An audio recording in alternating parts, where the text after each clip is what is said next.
আমাদের আজকের গল্প বাংলাদেশের একটি সত্য ভৌতিক ঘটনা নিয়ে। গল্পের স্থান বাংলাদেশের ফরিদপুর জেলার অন্তর্গত ভাঙ্গা উপজেলার একটি গ্রাম মালিগ্রাম।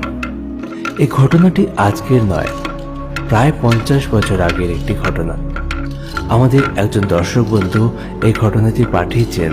তিনি জানিয়েছেন এই ঘটনাটি তার বাবার সাথে ঘটে যাওয়া একটি সত্য ভৌতিক ঘটনা। গ্রাম বাংলার এমন অনেক জায়গা ছিল বা বর্তমানেও কিছু জায়গা আছে যে জায়গাগুলো ভুতুড়ে জায়গা হিসেবে চিহ্নিত। সেখানে রাত্রিবেলায় নয়, দিনের বেলাও লোকেরা যেতে ভয় পেত। এমনই একটা জায়গা ছিল মালিগ্রামে। জায়গাটির একদিকে ছিল ঘন গাছপালায় ঘেরা বাগান, আর অন্যদিকে ফাঁকা মাঠ, মাঝখান দিয়ে একটা মাটির রাস্তা। এই জায়গাটির আশেপাশে 2-3 কিলোমিটারের মধ্যে কোনো জনবসতি ছিল না। এই রাস্তাটা দুটো গ্রামকে সংযোগ করেছে। এক গ্রাম থেকে অন্য গ্রামে যেতে এই রাস্তা ছাড়া বিকল্প ব্যবস্থা হিসেবে ছিল শুধুমাত্র জলপথ।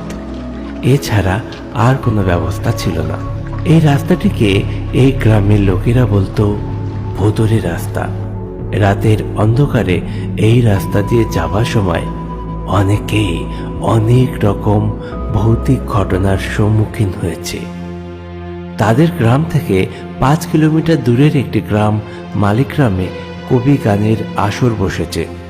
তার বাবা কবি গান শুনতে ভালোবাসত।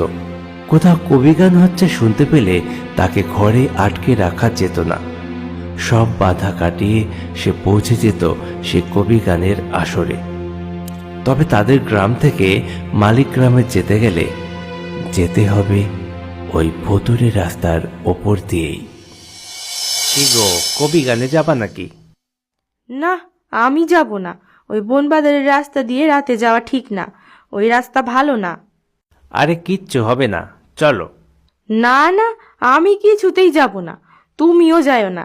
কোন বিপদ আবার ঘাড়ে আইসা পড়বে তার ঠিক আছে? দূর, কিচ্ছু হবে না, আমি গেলাম। এই মানুষটারে নিয়ে আর পারি না। কবি গান শোনার জন্য একেবারে পাগল হয়ে যায়।